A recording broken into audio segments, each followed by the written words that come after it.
Hello जी, स्वागत है आप सबका आज की इस नई वीडियो में। तो आज आपके लिए दोस्तों बेहतरीन जानकारी आपके लिए लेके आए हैं। तो आज सीईटी 2025 के लिए हरियाणा स्टाफ सिलेक्शन कमीशन ने अपना विज्ञापन जारी कर दिया है। ठीक है, तो उसके अंदर क्या-क्या इंपॉर्टेंट चीजें हैं वो इस वीडियो के अंदर हम जिक्र करने वाले हैं। कौन से डॉक्यूमेंट की आपको जरूरत पड़ेगी, क्या सिलेबस रहेगा, कितने नंबर का पेपर आएगा, सारी की सारी चीजें इस वीडियो के अंदर हम देखने वाले हैं। अगर आप चैनल के ऊपर नए हैं तो एजुकेशन वायर ऑफिशियल जो यूट्यूब चैनल है इसको सब्सक्राइब जरूर करिएगा दोस्तों, और सेशन को लाइक जरूर करिएगा, तो ताकि आपको बेहतरीन जानकारी समय समय पर मिलती रहे। सबसे पहला पॉइंट है हमारा आज की इस वीडियो का कि सीटी एडवर्टाइजमेंट फॉर सीटी 2025 फॉर ग्रुप सी पोस्ट। सीटी हेतु विज्ञापन जो ग्रुप सी पदों के लिए दोस्तों आ गया है, पब्लिश हो गया है।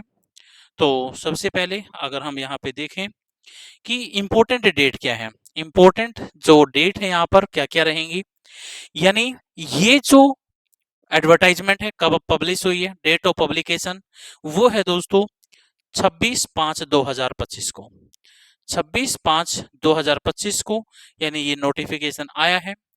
अब opening date of online registration, यानी फॉर्म भरना कब से शुरू हो जाएंगे, यानी सीईटी के जो फॉर्म है कब अप्लाई होंगे, 28 तारीख से, यानी कल 28 तारीख से इसके फॉर्म भरना शुरू हो जाएंगे। और क्लोजिंग डेट यानी कब तक ये फॉर्म अप्लाई होंगे, ये फॉर्म अप्लाई होंगे भाई 12 तारीख यानी जून तक, 12 जून 2025 तक ये फॉर्म अप्लाई किए जाएंगे। और इनकी फीस कटवाने की यानी फीस सबमिट करने की जो लास्ट डेट है, यानी 12 से 2 दिन बाद 14 June, 14 June 2025, 14 June 2025 last date रहेगी फॉर्म फार्म की फीस भरने की। इसके बाद नेक्स्ट पॉइंट है जी हमारा important date of BCA student, BCB और ईडब्ल्यूएस कैंडिडेट के लिए। तो इम्पोर्टेंट जो कुछ डेट हैं, जो बीसीए, बीसीबी, ईडब्ल्यूएस के कैंडिडेट हैं दोस्तों, उनके जो भी सर्टिफिकेट हैं वो 1/4/2025 के बाद के हों, 1/4/2025 या उसके बाद के होने चाहिए। और जो फॉर्म भरने की 12 जून से पहले के होने चाहिए, यानी फॉर्म भरने की जो लास्ट डेट है उससे पहले के होने चाहिए, और 1/4/2025 के बाद के होने चाहिए। ये आपको ध्यान देना है जो इसके सपोर्टिंग सर्टिफिकेट होंगे बीसीए, बीसीबी, ईडब्ल्यूएस के। इसके बाद है नेक्स्ट,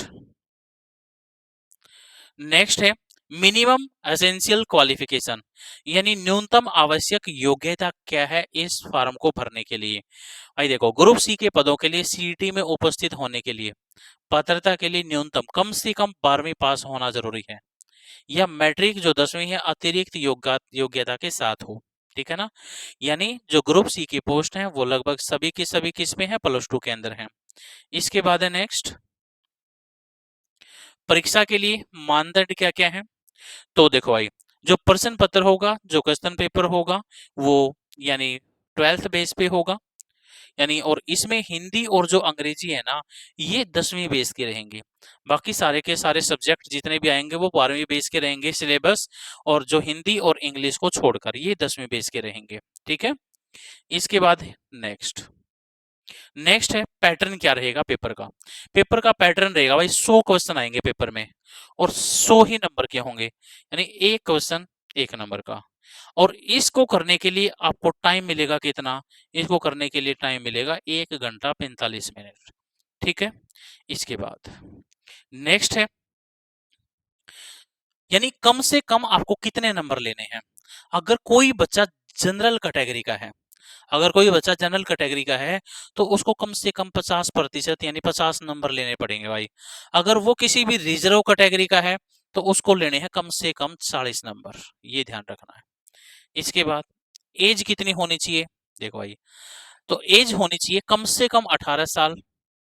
पंजीक और ये कब की है वो ध्यान देने की जरूरत है, जो पंजीकरण की अंतिम तिथि है यानी 12 जून, 12 जून तक उसकी उम्र 18 साल होनी चाहिए कम से कम, और 42 साल तक, 42 साल से ऊपर नहीं होना चाहिए, यानी अंतिम डेट तक भी।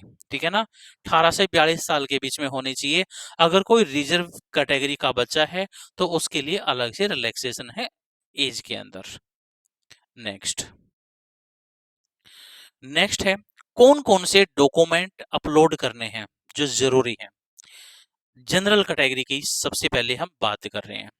सबसे पहले तो जो आपकी 10वीं 12वीं ग्रेजुएशन जो भी आपके सर्टिफिकेट हैं मार्कशीट हैं उनकी कॉपी स्कैन करनी है आपको। फोटोग्राफ, सिग्नेचर, ये सारे के सारे स्कैन होने चाहिए।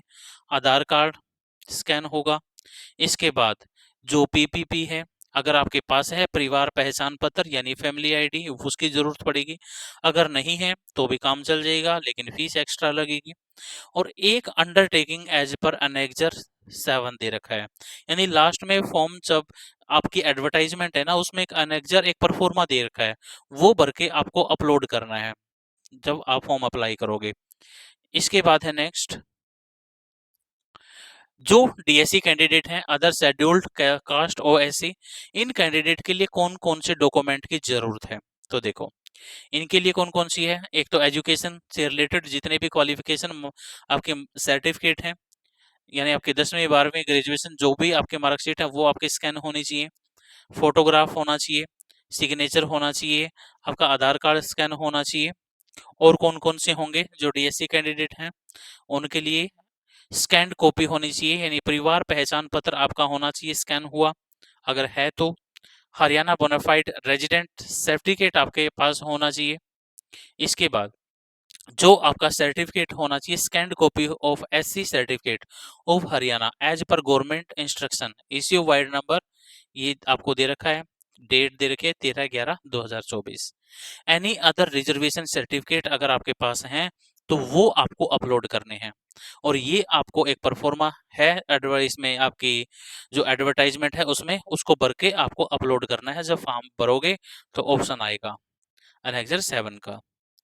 इसके बाद है नेक्स्ट, बीसीए यानी नॉन क्रीमी लेयर के जो कैंडिडेट होंगे उनके लिए मार्कशीट सबके लिए है भाई, इनका आपका स्कैन कॉपी होनी चाहिए। फोटो, सिग्नेचर, आधार कार्ड, परिवार पहचान पत्र, रेजिडेंट सर्टिफिकेट, स्कैन कॉपी जो है बीसीए जो आपका सर्टिफिकेट है उसकी। और अगर और भी कोई रिजर्वेशन का आपका सर्टिफिकेट है तो वो भी आपको स्कैन करना है। और ये अंडरटेकिंग अनेक्सर 7 ये भी आपको क्या करना है, भर के अपलोड करना है। ये है बीसीए के जो कैंडिडेट होंगे उनके लिए डॉक्यूमेंट। इसके बाद है बीसीबी नॉन क्रीमी लेयर।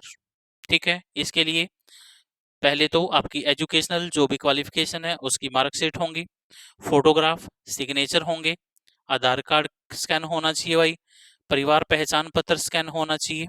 इसके बाद और क्या, रेजिडेंट सर्टिफिकेट होना चाहिए, बीसीबी सर्टिफिकेट होना चाहिए स्कैन हुआ। अगर और भी कोई रिजर्वेशन से संबंधित आपके पास सर्टिफिकेट है वो होना चाहिए। और ये अनेक्सर 7 आपके पास होना चाहिए।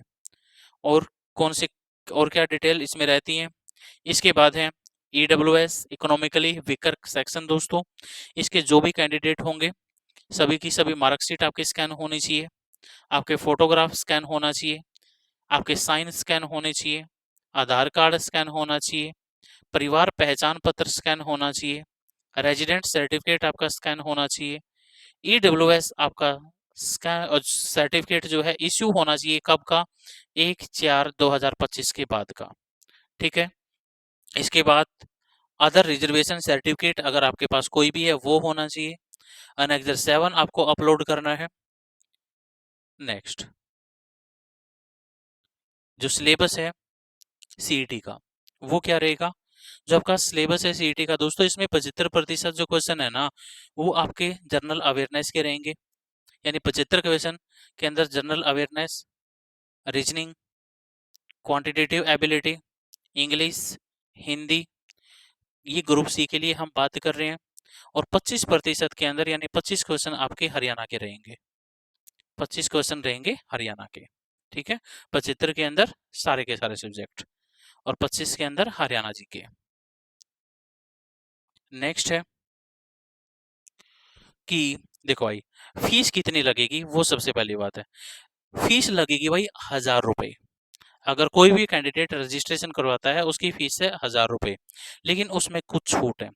अगर कोई बच्चा हरियाणा का है, अगर कोई बच्चा हरियाणा का रहने वाला है, हरियाणा का डोमिसाइल उसके पास है, तो उसके पास ऑप्शन है। अगर वो मेल कैंडिडेट है, जनरल कैटेगरी का कैंडिडेट है, और उसके पास यानी फैमिली आईडी है, तो उसको आधी फीस देनी है। ठीक है, अगर नहीं है तो पूरी फीस देनी है। अगर मेल कैंडिडेट बच्चा जो है एक्स सर्विसमैन है, वो आधी फीस देगा अगर उसके पास फैमिली आईडी है, नहीं तो वो पूरी फीस देगा। अगर फीमेल कैंडिडेट है और उसके पास जनरल कैटेगरी की है और उसके पास फैमिली आईडी का नंबर है, तो वो 25% फीस पे करेगी, नहीं तो 50% आधी फीस यानी 500 रुपये, नहीं तो 250। एक्स सर्विसमैन के लिए 25% है अगर फैमिली आईडी है, नहीं है तो 50% आधी फीस लगेगी।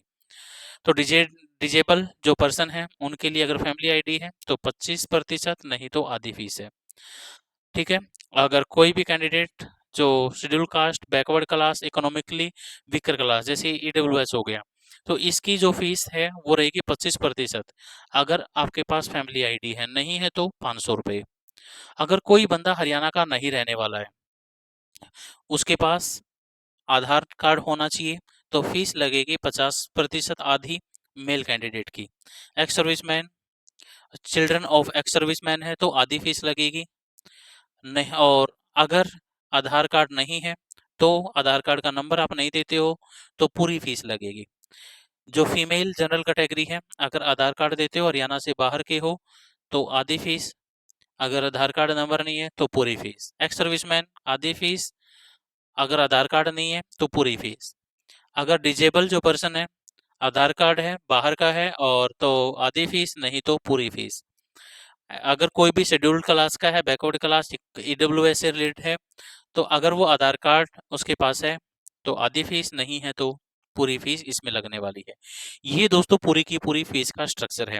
यानी अगर सीधी सी बात है भाई, अगर मेल कैंडिडेट है, हरियाणा का रहने वाला है, तो उसको आधी फीस देनी पड़ेगी अगर उसके पास फैमिली आईडी का नंबर है। मेरे ख्याल से सबके पास मिलेगा। और जो महिलाएं हैं, फीमेल के लिए आपको 250 रुपये फीस पे करनी है अगर आप के पास फैमिली आईडी का अपना नंबर है तो। जनरल कैटेगरी की बात हो रही है। अगर एस सर्विसमैन है तो उसके लिए 250 रुपये फीस है। ठीक है, अगर फैमिली आईडी है, नहीं है तो फिर उनकी आधी लग जाएगी 500 रुपये। ये फीस का स्ट्रक्चर है। और भी कुछ भी जानकारी अगर सीईडी के रिगार्डिंग आती है तो आपको जानकारी वो चीज़ देते रहेंगे। तो जानकारी आपको बेहद स्टिक तरीके से मिले, करेक्ट मिले, एक्यूरेट मिले, उसके लिए आप चैनल को सब्सक्राइब करें दोस्तों। तो अभी के लिए तो इतना ही। मिलते हैं छोटे से ब्रेक के बाद यानी नेक्स्ट वीडियो में। थैंक यू, बाय बाय दोस्तों।